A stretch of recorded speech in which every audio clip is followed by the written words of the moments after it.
Sutra teratai yang menakjubkan bab 7 perumpamaan kota gaib. 3 kali memutar roda Dharma dari 4 kesunyataan mulia. Xing Faxiang episode 1040. Ajaran Buddha tidak terlepas dari keduniawian. Di tengah orang, kejadian dan benda timbul kegelapan batin.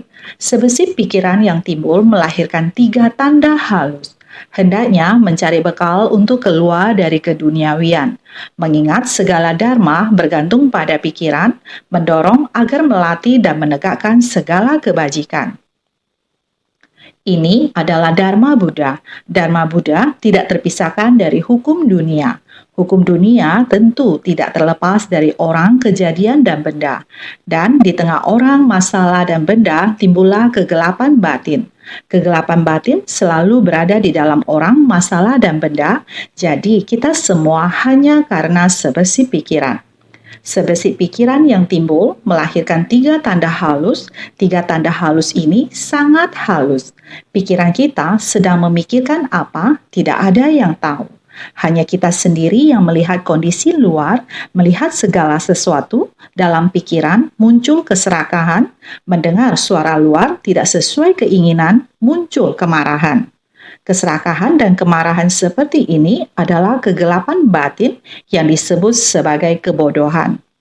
Kebodohan adalah bodoh dan bingung. Kebingungan melihat benda dan mendengar suara, sebesit pikiran timbul. Persoalan dan prinsip kebenaran menjadi tidak jelas, ini disebut pikiran bodoh. Kemarahan juga berasal dari kebodohan. Kebingungan menimbulkan kemarahan. Karena keserakahan lalu bertindak, ini juga kebodohan. Begitu sebesit niat kebodohan timbul, maka pikiran serakah akan bertindak melakukan banyak hal yang tidak seharusnya dilakukan. Pikiran dengan kemarahan menunjukkan banyak hal dan emosi yang tidak seharusnya ditampilkan. Begini terus terjerat. Ini adalah 3 tanda halus. Dimulai dari dalam pikiran kita, setiap niat pikiran yang muncul tidak bisa membedakan benar atau salah. Tidak jelas. Mulai dari seperti ini, pikiran yang halus ini melakukan hal besar yang kita sesali. Di dunia, kita melihat berita setiap hari, banyak di antaranya disebabkan sebesit pikiran. Kegelapan batin itu telah menutupi batin kita dan melakukan banyak karma. Di antara keluarga, ada ayah yang membunuh anak mereka, atau anak membunuh orang tua mereka, dan lain-lain. Kejadian seperti ini sepertinya sering terjadi di masyarakat. Atau ikatan nafsu, benci, asmara, dan dendam saling menghancurkan satu sama lain, atau mengakhiri hidup mereka bersama. Ada juga beberapa orang untuk alasan tidak jelas membenci satu hal, lalu menghancurkan hidup dan harta benda banyak orang, atau banyak contoh lainnya. Banyak yang disebabkan oleh sebesit niat, timbul 3 tanda halus dari delusi, karma, dan penderitaan, melakukan banyak ketidaktahuan. Ini semua dimulai dari sebesit pikiran. Dan sebesit pikiran ini di tengah orang, kejadian, dan benda timbul kegelapan batin. Buddha membabarkan Dharma semua untuk menjelaskan kepada kita menganalisa prinsip kebenaran dari penderitaan dan sebab penderitaan di dunia. Membagikan kita supaya tahu untuk melenyapkannya. Melenyapkan segala sumber penderitaan, maka mengajarkan kita cara untuk melenyapkannya. Bagaimana melenyapkan niat keserakahan, kebencian, kebodohan, dan kegelapan batin? Ini yang seharusnya kita pelajari. Seharusnya mengejar Buddha Dharma, jika kita dapat memahami secara keseluruhan, barulah dapat menumbuhkan jiwa kebijaksanaan kita. Jadi, hendaknya mencari bekal untuk keluar dari keduniawian. Kita perlu mencari dengan bersungguh hati bagaimana menumbuhkan jiwa kebijaksanaan kita. Setelah jiwa kebijaksanaan tumbuh di kehidupan ini, segala yang kita lakukan dapat memikirkan cara dengan bersungguh hati bagaimana menjalani jalan kehidupan ini. Kita sekarang, waktu kita berlalu hari demi hari, hidup kita juga berkurang hari demi hari. Berapa banyak sisa hidup kita? Kita tidak tahu. Karena ketidakkekalan, kita tidak dapat berkata bahwa kita masih belum tua atau harus menjadi tua baru bisa mati. Bukan demikian. Ini adalah ketika kegelapan batin kita timbul, terus menciptakan karma. Ketika ketidakkekalan datang, tidak membedakan usia.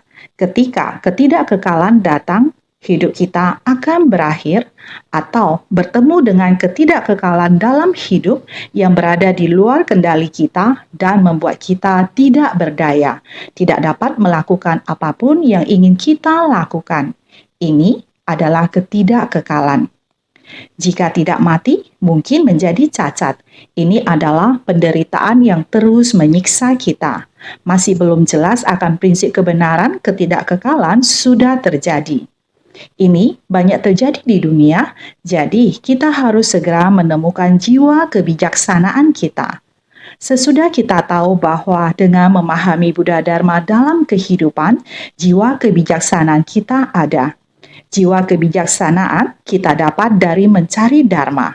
Jika kita memahami Dharma, ini disebut jiwa kebijaksanaan dengan meresap prinsip kebenaran ke dalam batin kita. Ketika dalam batin kita dapat memahami prinsip kebenaran, harus kemana kita pergi, harus bagaimana melakukannya, kita telah mengetahui prinsip kebenaran. Ini adalah untuk menumbuhkan jiwa kebijaksanaan. Umur kita akan berkurang, kita harus menggenggam waktu untuk meningkatkan jiwa kebijaksanaan, sehingga kita harus segera mencari bekal untuk keluar dari keduniawian. Bekal untuk keluar dari duniawi, itulah harus mencari Dharma. Mendengar dan meresapi prinsip kebenaran, bukan hanya mendengar, masih harus mempraktekannya dalam tindakan nyata. Dengan mendengar dan meresapi adalah berupaya keras. Mempraktekkan adalah tindakan bermoral. Kita harus mempraktekkan pahala dan kebajikan secara bersamaan. Batin, jika tidak dilatih, hanya sekedar mendengar dapat mengatakan, pada dasarnya batin masih mengalami kegelapan batin. Terhadap permasalahan yang membuat saya tidak senang, maka untuk melakukan tindakan, saya akan menjadi kendur, ataupun meningkatkan sebesit niat untuk tekun bersemangat. Ketika mendapat sesuatu kondisi luar yang bagaimana, maka niat saya ini akan mundur dan hilang, seperti ini. Dengan waktu yang tidak kekal, kehidupan adalah demikian mengikuti waktu, mengikuti ketidakkekalan yang tersembunyi.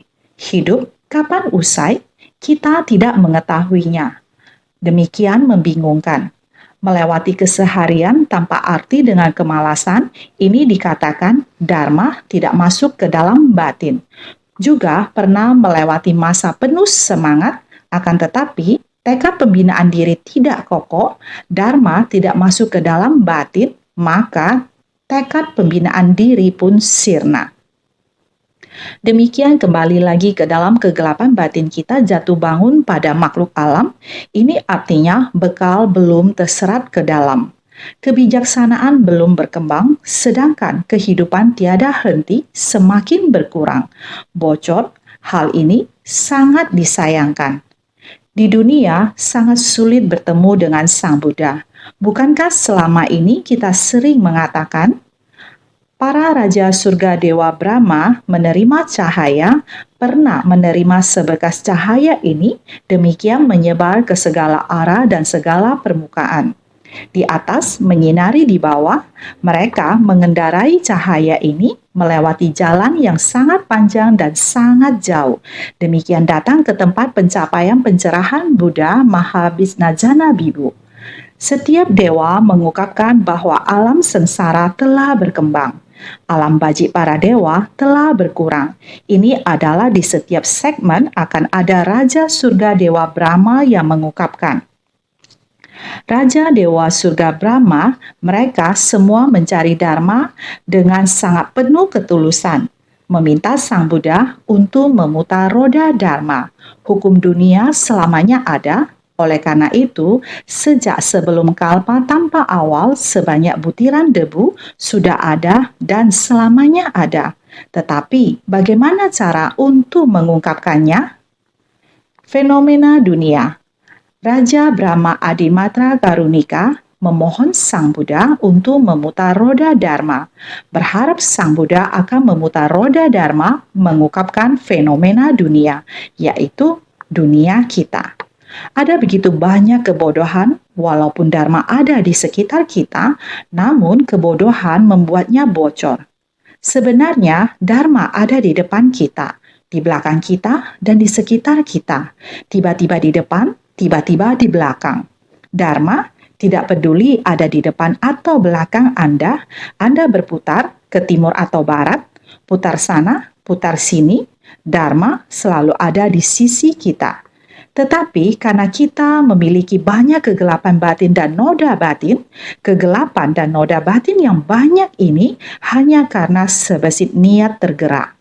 Jika sebesit niat pikiran yang muncul dalam batin ini bergerak, terciptalah 3 tanda halus. Kondisi batin yang sangat halus. Demikianlah niat pikiran kita akan mulai bergerak. Inilah kehidupan kita sehari-hari sangat tidak berdaya. Kenapa kita bisa begitu bodoh? Kenapa kondisi batin kita sendiri begitu halus? Tidak bisakah kita mengontrolnya? Kita tidak dapat menahan diri menerima 3 niat pikiran halus. Ini menarik kita berputar-putar. Sebenarnya prinsip kebenaran ada di sekitar kita, tetapi kita malah berputar-putar sendiri. Sebenarnya kita masih memikirkan apa? Waktu terus berlalu di tengah ketidakkekalan, hari penuh penderitaan selalu datang menghimpit terus-menerus. Begitu banyak hal di dunia ini, kita sebenarnya mau terjerat dalam kebingungan hingga kapan? Kenapa walaupun kita sudah ada Dharma di sisi kita, di antara Dharma, kita masih berputar secara buta di dalam ketidaktahuan, tidak dapat membuat terobosan mengapa kehidupan seperti ini? Mencari bekal untuk keluar dari keduniawian, jelas-jelas kita dapat dengan mudah meraihnya, mengambilnya tanpa ada kesulitan. Tetapi kita membiarkannya berlalu begitu saja. Setelah mendengar Dharma, hanya digunakan sebagai bahan diskusi, tidak digunakan untuk menjadi bekal dari pelatihan diri, ini sangat disayangkan. Sebenarnya, Dharma ada dalam kehidupan kita sehari-hari. Di mana kita harus mencari Dharma? Mengingat segala Dharma, Buddha membabarkan Dharma agar kita dapat memahami segalanya. Benda dan kejadian di dunia ini, kita hendaknya dapat memahaminya dengan jelas. Segala fenomena dunia tidak lain adalah dibukakan dan ditunjukkan oleh Buddha. Roda Dharma pertama menjelaskan penderitaan dan sebab penderitaan. Ajaran berlimpah ruah mengingat segala Dharma muncul dari dalam batin. Sebesit niat yang timbul kebanyakan berasal dari batin kita sendiri. Sebesit niat ini berasal dari segala Dharma, apakah Dharma bajik atau Dharma buruk. Kamu memikirkan niat baik atau jahat, inilah yang harus kita pahami. Semua ajaran Buddha mengingat semua Dharma yang bajik, juga harus dimulai dari sebesit niat pikiran. Niat pikiran ini harus kokoh. Niat pikiran ini dalam mendengarkan Dharma terhadap masalah duniawi harus membedakan dengan jelas. Ini semua disebut Dharma bajik. Jika pikiran bingung dan bodoh kita muncul, atau pikiran kita tidak menentu, sebuah niat pikiran muncul. Membagikan pikiran untuk giat bersemangat, prinsip kebenaran dipahami dengan jelas, sudah mengetahui arah tujuan, namun kita tidak dapat menenangkan pikiran. Dharma akan cepat mengalami kebocoran, pikiran kita tidak fokus, niat kita tidak teguh, masih keras kepala dengan cara kita sendiri. Dengan demikian, kita tidak bisa berjalan mengikuti aturan dalam masyarakat. Sering dikatakan bahwa ajaran Buddha tidak pernah berubah, tetapi mengikuti zaman. Kita harus menyesuaikan dengan zaman, Hati manusia, masyarakat, kehidupan berbeda. Tentu saja ajaran Buddha juga perlu beradaptasi dengan zaman. Dengan tabiat masyarakat yang bergejolak, bagaimana kita bisa membantu mereka agar dapat kembali pada esensi semula? Harus mengingat segala dharma bergantung pada pikiran, bagaimana menyelaraskan pikiran manusia, siapa yang mampu menyelaraskan batin manusia. Buddha membabarkan dharma juga hanya sebuah metode dengan dharma, memberi kepada kita metode yang benar. Hanya diri sendiri yang mampu menyelaraskan batin masing-masing. Orang lain tidak dapat menyelaraskan batin kita. Ini harus menggunakan dharma yang dibabarkan Sang Buddha. Buddha dapat membuka dan menunjukkan, memahami dan memasuki, tergantung pada diri kita sendiri. Prinsip kebenaran yang sama, Dhamma Buddha terpampang di depan, di belakang, dan di samping kita. Kita tidak tahu untuk menggunakan Dharma ini, tetapi melekat pada diri sendiri. Seperti ini, semuanya adalah Dharma jahat, yaitu sumber pikiran kita. Pikiran kita, sebesi pikiran yang bergejolak, sangat cepat niat pelatihan diri kita mundur, bertindak mengikuti Dharma jahat. Kemelekatan seperti ini, Sang Buddha ke dunia sebenarnya menyampaikan Dharma apa? Mendorong agar melatih dan menegakkan segala kebajikan, hanya demikian saja. Mendorong kita semua harus melatih segala kebajikan, semua orang harus memahami pikiran masing-masing, yakni mengingat segala dharma bergantung pada pikiran, mendorong agar melatih dan menegakkan segala kebajikan. Kita akan mampu. Jangan melakukan kejahatan apapun, amalkan segala kebajikan. Inilah Dharma Buddha, tidak terpisah dari Dharma duniawi, yang tidak terpisahkan dari orang, masalah, dan benda. Justru karena orang, benda, dan masalah inilah membuat kita menumbuhkan banyak kegelapan batin, sehingga batin kita tergerak dan menodai batin kita. Sehingga begitu sebesit niat pikiran kita bergerak, lahirlah 3 tanda halus: keserakahan, kebencian, kebodohan, kesombongan, dan keraguan. Tidak mampu membagikan keyakinan terhadap ajaran Buddha, tidak bersungguh hati terhadap hukum sebab akibat, ini merupakan penderitaan di dunia. Terus bertumbal lahir di 6 alam kehidupan. Bekal Dharma telah ada di samping kita. Kita harus baik-baik memanfaatkan kehidupan ini. Waktu terus berlalu hanya jika kita sekarang mendengarkan Dharma, kita harus baik-baik menerima ajaran Buddha, mulai dari sekarang menerima ajaran Buddha secara terus-menerus menumbuhkan jiwa kebijaksanaan. Prinsip kebenaran masuk ke dalam hati, kita dapat memiliki lingkungan yang begitu baik, masuk ke dalam kerumunan banyak orang, dan baik-baik melakukan kebajikan dan menyerap bekal Dharma. Bunga teratai menyerap nutrisi di kolam teratai, ini merupakan bekal. Kita berada di dunia yang penuh kekeruhan ini, di dalam kerumunan orang banyak, di dalam lingkungan pelatihan diri yang begitu baik, kita seharusnya bersungguh hati menyerapi bekal ini untuk menumbuhkan jiwa kebijaksanaan kita. Ini adalah mengingat segala dharma bergantung pada pikiran, mendorong agar melatih dan menegakkan segala kebajikan. Ini begitu mudah. Ini disebut ajaran Buddha tidak terlepas dari dharma keduniawian. Perhatian terhadap orang, masalah, dan benda, kita harus baik-baik dan bersungguh hati memperhatikannya. Jadi, kita memahami bab perumpamaan kota gaib sebenarnya harus lebih dalam memahaminya. Prinsip kebenaran memang ada di tubuh kita, malah dibuang begitu jauh, bahkan prinsip kebenaran sebenarnya ada di saat ini, menggenggam kesempatan saat ini adalah prinsip kebenaran. Kita bahkan menariknya jauh sampai kalpa butiran debu, kalpa yang tak terhitung dari masa tanpa awal sebelumnya. Ini adalah kita umat awam. Maka Raja Dewa Brahma sudah datang memohon Sang Buddha memutar roda Dharma. Naskah syair di depan mengatakan demikian. Bermohon, semoga menerima permohonan kami, serta dengan suara agung, halus dan menakjubkan, menaruh ibah pada kami, lalu membabarkan dharma yang dihimpun selama kalpa tak terhingga. Sutra Teratai bab 7 bab perumpamaan kota gaib.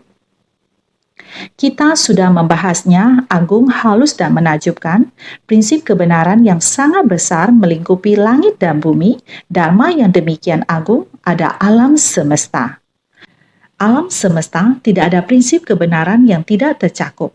Prinsip kebenaran yang paling agung, dharma batin yang halus dan menakjubkan, sangat halus dan menakjubkan. Pikiran, kita tidak bisa melihatnya. Prinsip kebenaran juga tidak bisa dilihat, begitu halus dan menakjubkan. Namun, begitu kegelapan batin timbul, mengagetkan langit dan menggetarkan bumi. Sangat banyak petaka akibat ulah manusia bermula dari ini. Maka, ini sangat besar juga sangat halus. Ini semuanya dinamakan dharma. Dharma jahat, dharma bajik.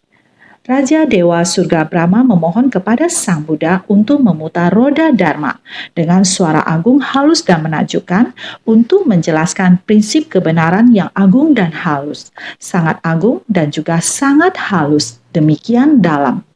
Sesungguhnya ada pada dunia ini, namun kita tidak bisa memahaminya karena sangat dalam. Kita hanya dapat memahami yang di samping, depan dan belakang kehidupan kita. Sebenarnya di kanan, kiri, 4 sisi, 8 penjuru, atas dan bawah, tidak ada yang bukan dharma. Maka kita harus bersungguh hati, namun kita tidak bisa apa-apa. Sangat sedih. Maka memohon kewelas asian Sang Buddha untuk membabarkan secara umum prinsip kebenaran yang besar maupun kecil. Membabarkan prinsip kebenaran dari mulut Sang Buddha dengan suara agung, halus, dan menakjubkan, walaupun berada di sekeliling kehidupan kita, namun kita tidak tahu bahwa telah keluar dari mulut Sang Buddha. Dharma yang kita babarkan sekarang juga adalah dharma yang dibabarkan Sang Buddha pada zaman dulu melalui memutar roda dharma. Kita berdasarkan prinsip kebenaran ini dan mencatat dan mengutarakan kembali. Kita tak henti-henti menyerap prinsip kebenaran ini. Menaruh iba kepada kami, kepada pendengar dharma, pembabar dharma, dan yang mewariskan dharma. Maka dharma yang dihimpun selama kalpa tak terhingga. Kalpa tak terhingga berarti tidak terputus mendengarkan dharma seperti ini. Tidak putus mendengarkannya dari kehidupan ke kehidupan mendengarkan. Setelah mendengarkan, dari kehidupan ke kehidupan membabarkan. Setelah membabarkan, dari kehidupan ke kehidupan menyebarkan. Seperti inilah Dharma Buddha harus disebarkan, maka Dharma yang dihimpun selama kalpa tak terhingga, sesungguhnya Dharma harus terus didengarkan dan terus dipraktekkan. Selanjutnya, bab sutra ini mengatakan, pada ketika itu, Tathagata Mahabhisna Jana Bibu setelah menerima permohonan dari para Raja Dewa Brahma dan 16 orang pangeran, seketika memulai 3 kali pemutaran roda Dharma dengan 12 aspek. Sutra Teratai bab 7, bab perumpamaan kota gaib. Tidak peduli apakah 16 orang pangeran memohon Dharma, para dewa yang memohon Dharma, atau para Raja Dewa Brahma yang memohon Dharma, Sang Buddha menyetujuinya secara tersirat, hanya secara diam-diam. Tetapi di belakang sudah ada orang datang lagi menunggu terus sampai semua lengkap. Orang yang ingin mendengarkan Dharma, semua yang seharusnya datang sudah datang pada saat ini. Akhirnya, Mahabrahma Sikhin sampai juga. Kemudian mulailah semua orang, para Raja Brahma dari 10 penjuru pun tiba. Terutama 16 orang pangeran telah memohon Sang Buddha memutar roda Dharma, maka jalinan jodoh telah matang. Oleh karena itu, setiap orang memohon Dharma, Buddha menerima permohonan dengan semangat dari persamuhan dewa dan manusia untuk memutar roda Dharma. Pada saat ini, seketika telah menunjukkan bahwa Tathagata Mahabhisna Jana Bibu seketika memulai 3 kali pemutaran roda Dharma dengan 12 aspek telah dimulai. Ini berarti Tathagata Mahabhisna Jana Bibu telah menyetujuinya. Bukan secara diam-diam lagi menyetujuinya, mulai saat ini segera membabarkan. Buddha menerima permohonan penuh semangat dari persamuan dewa dan manusia. Ini menerangkan kalau Tathagata Mahabhisna Jana Bibu membolehkan dan menerima permohonan mereka memutar roda Dharma yang agung, halus, dan menakjubkan, di mana tiada satu pun dari persamuan yang mampu melakukannya. Roda Dharma apakah yang diputar?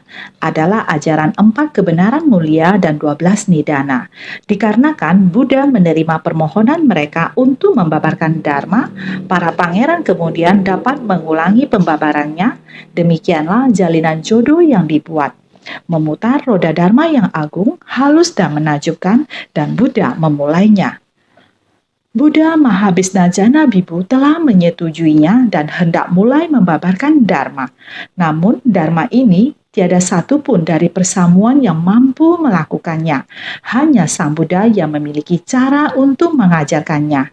Meskipun Dharma pada dasarnya ada di mana-mana, namun tidak ada yang bisa memutar roda Dharma ini, karena Dharma ini membutuhkan seseorang yang telah mencapai lautan kebijaksanaan yang tercerahkan. Seseorang yang benar-benar mencapai pencerahan sempurna yang maha tercerahkan barulah bisa menganalisa Dharma ini. Prinsip kebenaran yang tersebar luas, jadi tiada satu pun dari persamuan yang mampu melakukannya. Roda Dharma apakah yang diputar? Adalah ajaran 4 kebenaran mulia dan 12 nidana. Kenapa Buddha memulai dari ajaran 4 kebenaran mulia dan 12 nidana? Semua Buddha memiliki jalan yang sama. Buddha di masa lampau seperti ini, dan Buddha Mahabhisna Jana Bibu juga demikian. Ajaran 4 kebenaran mulia dan 12 nidana. Buddha masa sekarang Sakyamuni ketika mulai mengajarkan Dharma, Buddha juga mengajarkan ajaran 4 kebenaran mulia dan 12 nidana. Inilah mengapa dikatakan bahwa Buddha memiliki jalan yang sama. Buddha menerima permintaan terutama dari 16 orang pangeran yang telah mendengarkan Dharma. Dimulai dari pendengar Dharma, mereka menjadi penyebar Dharma dan terus membabarkan sutra bunga teratai. Dimulai dari naskah ini. Sebab dan kondisi memohon Dharma telah sampai pada titik akhir. Seharusnya adalah tentang 16 orang pangeran yang kembali memohon Dharma. Tentang kondisi mereka di masa depan yang akan mendengarkan Dharma, membabarkan Dharma, dan menyebarkan Dharma. Satu bagian telah berakhir dan bagian baru akan dimulai. Sehingga seketika memulai 3 kali pemutaran roda Dharma dengan 12 aspek. 3 kali pemutaran. Itu adalah setiap ajaran pasti ada 3 kali pemutaran. Setiap Dharma harus diulang, diulang lagi. Sutra Buddha dan naskah sutra juga. Selesai prosa, syair. Setelah syair, penjelasan. Prinsip kebenaran yang sama, membabarkan Dharma juga memerlukan 3 kali pemutaran akan lebih jelas. Seperti demikian, kamu harus tahu. Dengan demikian, kamu harus melatih.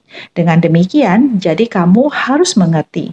Ini disebut 3 kali pemutaran. Setiap ajaran pasti ada 3 kali pemutaran. Kita harus tahu, kita harus melatih, kita harus membuktikan prinsip kebenaran yang sama menggunakan 4 kebenaran mulia dalam kebenaran tentang penderitaan. Berbicara tentang penderitaan seperti saat membabarkan ajaran tentang penderitaan, kebenaran tentang penderitaan. Prinsip penderitaan, Sang Buddha akan memberitahukan kepada semua orang tentang penderitaan. Penderitaan, ada fenomena penderitaan, sehingga Raja Dewa Brahma Adimatra Karunika, demi kita semua makhluk, bagaimana caranya mendengar agar mengerti prinsip kebenaran. Memohon Buddha membicarakan fenomena adalah fenomena penderitaan. Karena Raja Dewa Surga Brahma terhadap penderitaan di dunia ini, terdapat perasaan mengasihani insan lain bagai terhadap diri sendiri. Memohon memutar roda Dharma, ajaran Sang Buddha yang sebenarnya adalah mengasihani insan lain bagai terhadap diri sendiri, yaitu menderita penderitaan semua makhluk agar semua makhluk mengerti fenomena penderitaan, sehingga Sang Buddha terlebih dahulu menunjuk pada fenomena dari penderitaan.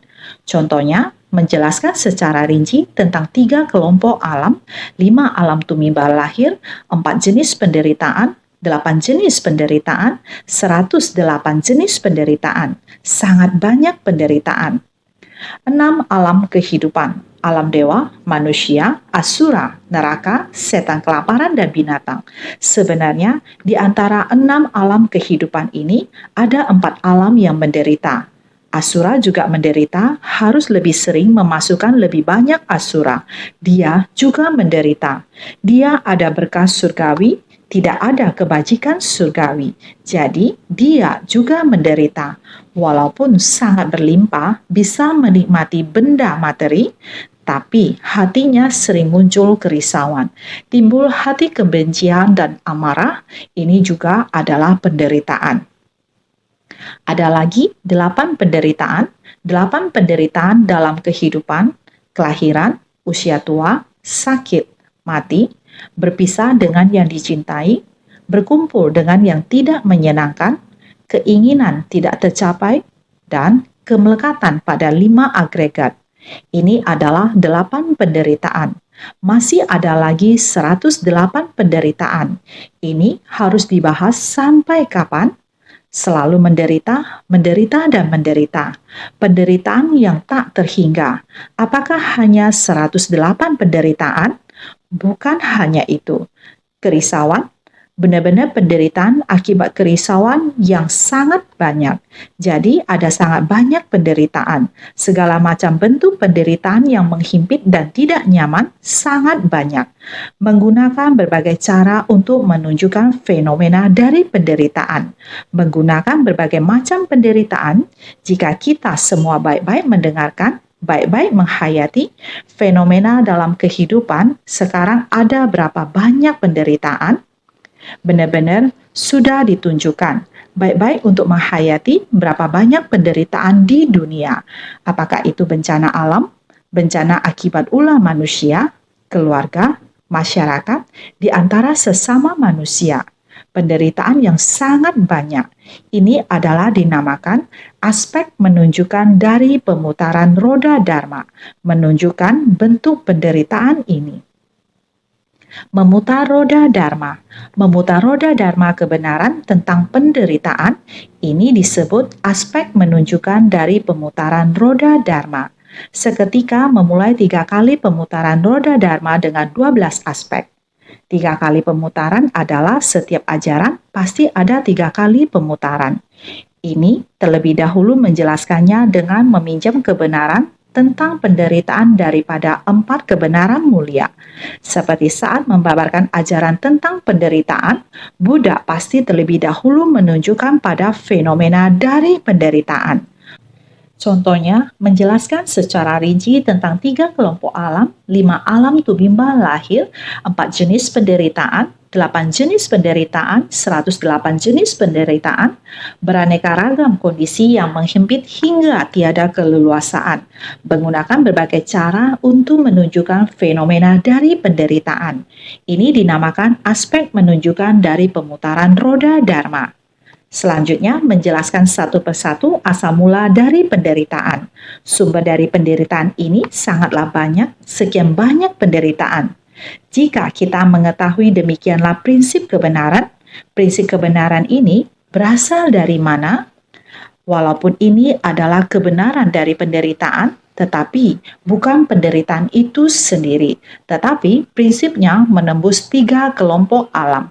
Sesungguhnya jika menganalisa semua penderitaan ini, sebenarnya semuanya adalah kosong. Kehidupan manusia adalah singkat.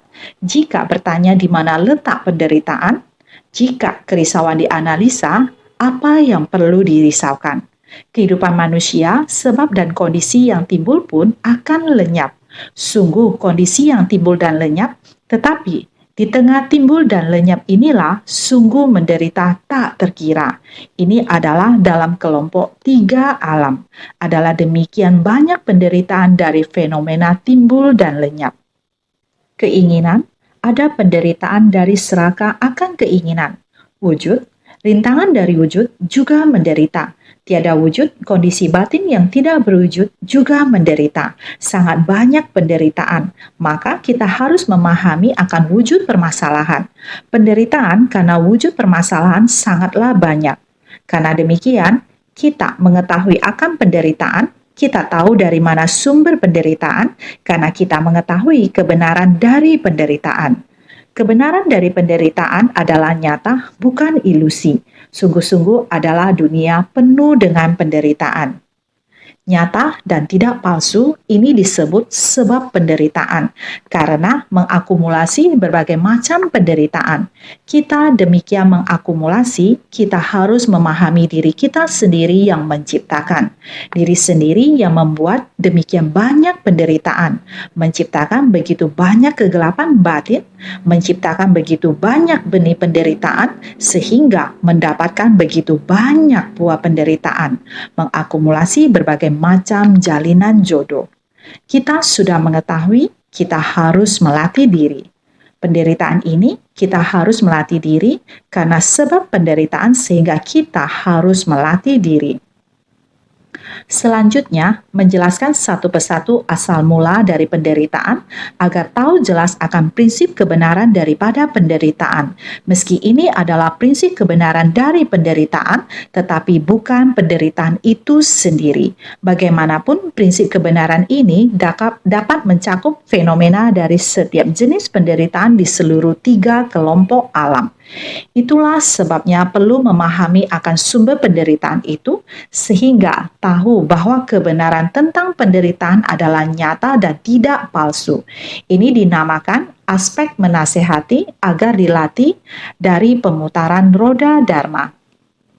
Penderitaan memiliki sifat sejatinya. Selanjutnya menjelaskan sifat sejati dari penderitaan. Sekiranya jelas akan sifat sejatinya, akan tahu kalau penderitaan itu tiada sifat sejati. Menjelaskan kepada kita lebih dalam lagi, penderitaan tiada sifat sejati bukan berarti kamu harus demikian menderita, bukan.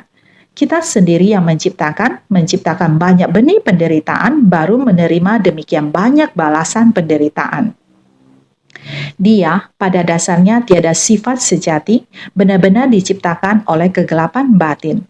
Kita terus mengatakan yang harus dilatih, yang harus dihapus adalah kegelapan batin. Kegelapan batin dan kerisauan telah dihapus, dharma sejati dari tata muncul di hadapan. Kegelapan batin ini tiada sifat sejati, itu karena tabiat buruk kita. Kita terus tertutupi oleh tabiat buruk dan kerisauan. Sebesitnya pikiran mencakup segala dharma, itu karena tabiat kita, sehingga kita sekarang harus melatih diri mengetahui untuk menyerap segala dharma. Jangan melakukan kejahatan apapun, jangan melakukan segala kejahatan. Kita jangan menciptakan, harus mengamalkan segala kebajikan. Amalkan segala kebajikan, kita harus melatih diri, melatih segala kebajikan, kita baru dapat kembali pada sifat hakiki tata kita untuk menghapus noda kotor. Penderitaan tiada sifat sejati, kita bisa terus ada dikarenakan tubuh dharma tata kita. Sifat sejati merupakan sifat hakiki tata kita, merupakan sifat asli kita sehingga kita dapat membuktikan. Seandainya dapat membuktikan ini, membuktikan fenomena penderitaan dan prinsip kebenaran dari penderitaan, semuanya dapat dipahami. Fenomena dari penderitaan ini sebenarnya kamu demikian memperebutkan, melekat antara memperebutkan dan melekat. Sebenarnya apa yang kamu peroleh, apapun tidak didapatkan. Hanya mendapatkan banyak kegelapan batin, kerisauan, penderitaan. Hanya demikian, sebenarnya apa yang kita perebutkan, penderitaan ada di mana? Jika kita telah memahami dengan tuntas prinsip kebenaran, tidak ada yang perlu diperebutkan dan melekat, sehingga fenomena penderitaan berasal dari sebesit pikiran. Sebenarnya, ditelusuri sampai akhir tidak bisa diperoleh, tiada apapun. Ini dinamakan aspek penegasan, pembuktian dari pemutaran roda dharma. Ini adalah penderitaan. Kamu seharusnya memahami dan membuktikan penderitaan ini. Semua diciptakan dari sebesit pikiran, kita seharusnya memahami. Memahami disebut penegasan pembuktian. Harus memahami dengan tuntas sumber penderitaan, sebenarnya tindakan dari sebesit pikiran sehingga disebut 3 kali pemutaran. Selanjutnya, menjelaskan sifat sejati dari penderitaan, sekiranya jelas akan sifat sejatinya, akan tahu kalau penderitaan itu tiada sifat sejati. Artinya, menjadikan sifat dari realitas sejati pada tubuh dharma nyata tata sebagai sifatnya. Seandainya dapat membuktikan ini, maka fenomena dari penderitaan dan prinsip kebenaran dari penderitaan, semua tiada satu pun yang bisa ditemukan. Ini dinamakan aspek penegasan pembuktian dari pemutaran roda dharma. Seluruhnya disebut 3 kali pemutaran. Singkat kata, harus mengetahui, harus melatih diri, harus membuktikan, inilah 3 kali pemutaran. Yang perlu dilatih adalah sebab penderitaan dan melenyapkan, baru bisa mendapatkan jalan. Jika kamu memahami penderitaan, kita telah menerima penderitaan, memahami penderitaan berasal dari sebab penderitaan. Untuk menghapus penderitaan, harus melenyapkan. Jika dapat melenyapkan penderitaan, baru ada jalan.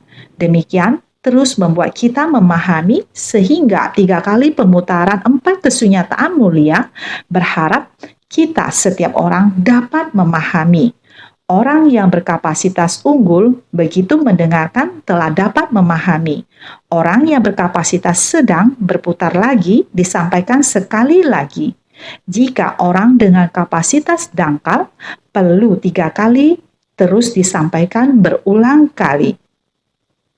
Sebelumnya telah disampaikan 4 kesunyataan mulia yang sama, kita harus dengan sepenuh hati memahami bagaimana proses kita, bagaimana menciptakan, kita menyebabkan berapa banyak kerisauan, kegelapan batin, dan lain-lain. Kita harus menggunakan metode apa untuk melenyapkan? Setelah melenyapkan, kita baru dapat membuktikan dan mengetahui sepenuhnya memahami. Ini bergantung pada kita semua orang, apakah bersungguh hati pada Dharma, sehingga yang paling penting, semua orang harus lebih bersungguh hati.